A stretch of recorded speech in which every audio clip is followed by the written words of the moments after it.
안녕하세요. 사랑하는 성도 여러분. 오늘은 달고나 7주차 월요일입니다. 마가복음 10장 말씀을 통해 하나님의 뜻을 알아가는 시간 되기를 소원합니다. 오늘 우리가 보고 있는 마가복음 10장은 첫 번째로 1절에서부터 12절은 이혼 문제로 예수님을 시험하는 내용이 나옵니다. 두 번째로 13절에서부터 16절에서는 어린아이와 하나님 나라에 관한 내용입니다. 첫 번째 이혼에 관한 문제는 예수님께 선한 의도를 가지고 하는 질문이 아님을 알 수 있습니다. 2절을 보면 바리새인들이 예수님을 시험하기 위하여 이혼 문제를 가지고 온 것이기 때문입니다. 여기서 쓰이고 있는 시험하고자는 사탄이 예수님을 시험했다고 할 때 쓰인 단어와 동일한 단어입니다. 바리새인들은 적대적인 의도를 갖고 예수님을 걸려 넘어지게 하려는 의도를 가지고 던진 질문입니다. 또한 이혼 문제는 상당한 정치적 의도를 갖고 있는 질문이기도 합니다. 왜냐하면 베레아의 최고 통치자인 헤롯 안티파스는 헤로디아와 결혼하기 위해 자신의 아내를 버렸기 때문입니다. 그래서 만약 예수님이 반대하면 헤롯 땅과 한패인 그들은 예수님을 헤롯 안티파스에게 고발해서 세례 요한과 같은 운명에 처하게 하려는 의도를 가지고 나온 것이기 때문에 그런 것입니다. 만약 예수님이 찬성하면 그들은 예수님을 율법을 지키지 않는 자로 비난하려고 하는 속셈을 가지고 있었던 것입니다. 바리새인들의 이 교활한 질문에 예수님은 모세가 어떻게 너희에게 명하였느냐라고 반문하십니다. 그러자 그들은 모세가 이혼 증서를 써주어 버리기를 허락했다고 답변합니다.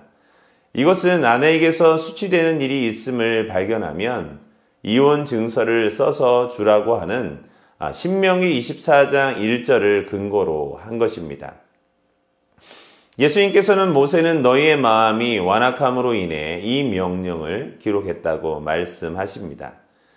예수님은 결혼의 근본 목적에 대해서 가르쳐 주십니다.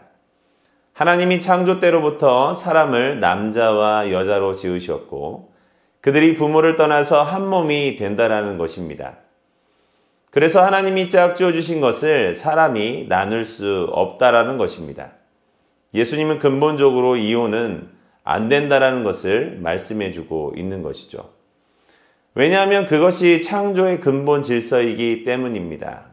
그래서 예수님께서 10절에서부터 12절의 말씀을 통해 헤롯 안티파스와 헤로디아의 결혼을 반대하려는 의도도 포함되어 있음을 알 수 있습니다. 두 번째로 13절에서부터 16절은 예수님은 부모들을 막는 제자들에게 노하심을 말하고 있습니다. 그리고 어린아이들이 자신에게 오는 것을 금하지 말라고 말씀하십니다. 왜냐하면 하나님 나라가 이런 자의 것이기 때문입니다. 마가복음 10장 17절에서 31절은 세 번째로 재물이 많은 사람에 관한 말씀이 나옵니다. 그렇다면 세 번째 재물이 많은 사람이 왜 예수님께 나오게 되었을까 하는 것입니다.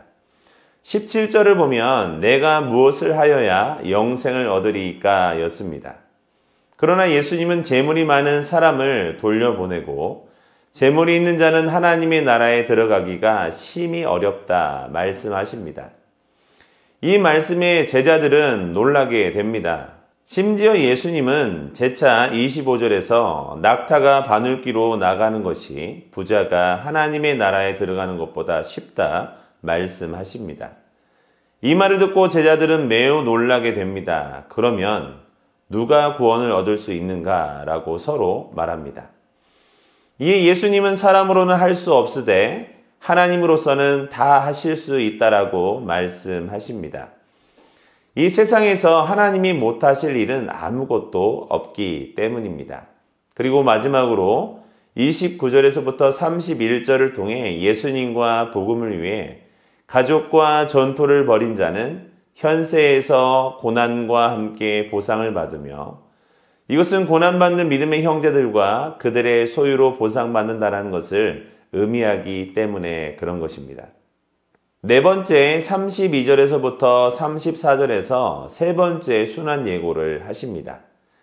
예수님은 예루살렘으로 올라가는 길이었습니다. 예루살렘은 예수님이 가야 할 최종 목적지였고 거기에는 고난과 십자가가 기다리고 있었습니다. 예수님께서는 죽임당한 지 3일 만에 살아나십니다. 이렇게 예수님은 자신의 죽음과 3일 후의 부활을 3번이나 반복해서 제자들에게 가르치셨습니다. 예수님께서 3번이나 말씀하신 고난과 죽음 그리고 부활은 이후 제자들에게 증거자로 살 수 있는 약속의 증거가 되기 때문입니다. 5번째로 35절에서부터 45절을 통해 야고보와 요한이 구하는 것이 나옵니다. 이들이 구한 우편과 좌편에 앉게 해달라는 것은 가장 높은 명예롭고 영광스러운 자리에 앉게 해달라는 뜻입니다. 그러나 예수님은 38절에서 너희는 너희가 구하는 것을 알지 못한다 라고 대답하십니다. 왜냐하면 여기서 쓰인 이 자는 운명으로 정해진 예수님의 고난을 상징하기 때문입니다. 그러나 야고보와 요한은 할 수 있다 답변합니다. 예수님과 두 사람의 대화를 듣고 있던 10명의 제자들은 야고보와 요한에게 화를 냅니다. 나머지 제자들도 예수님의 야고보와 요한이 요구를 듣고는 질투를 느끼게 되었기 때문입니다. 예수님은 자신의 길을 오해하고 있는 제자들에게 어린아이를 데리고 와 이들의 어리석음을 깨닫게 하십니다. 예수님께서 이 땅에 오신 목적이 무엇일까요?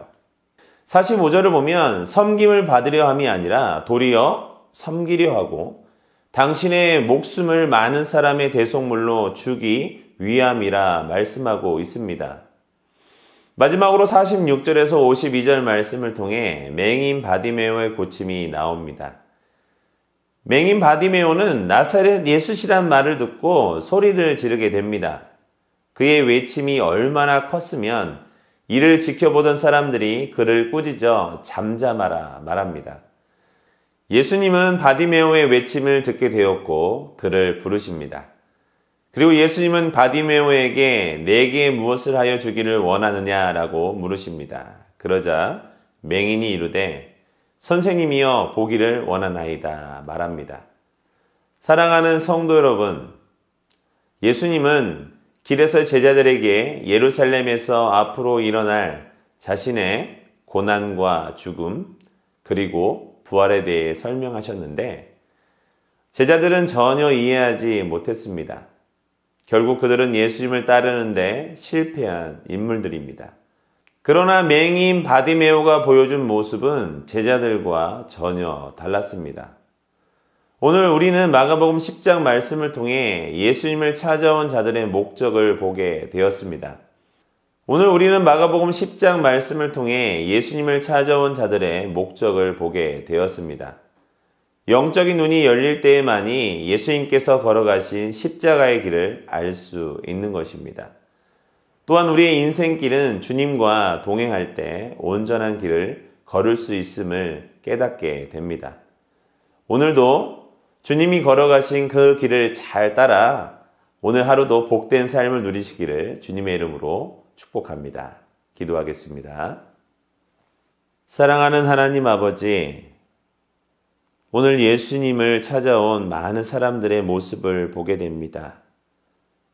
어떠한 자들은 예수님을 죽이기 위해 찾아온 자들이 있었고 또 어떤 자들은 예수 그리스도를 통하여서 육적인 질병을 치료하기 위해 찾아오는 자들도 있었습니다. 심지어 예수님의 제자들은 예수님께서 걸어가시는 그 십자가의 길을 온전히 알지 못하는 어리석은 모습을 우리에게 보여주고 있습니다. 오늘 이 말씀을 통하여서 우리가 걸어가고 있는 이 좁은 길이 정말 예수님께서 그 걸어가신 좁은 길인지 다시 한 번 더 돌아볼 수 있도록 은혜를 베풀어 주시고 오늘도 내 생각과 내 지혜로 예수님의 길을 선택하고 걸어가는 것이 아니라 예수님께서 말씀하신 그 길을 따라서 고난의 길, 십자가의 길, 예수님께서 걸어가신 그 길을 잘 따라갈 수 있는 저희가 될 수 있도록 우리에게 복을 허락하여 주옵소서. 모든 것을 감사드리며 우리를 구원해 주신 예수 그리스도의 이름으로 감사하며 기도드렸습니다. 아멘. 오늘 수고 많으셨습니다. 사랑하고 축복합니다.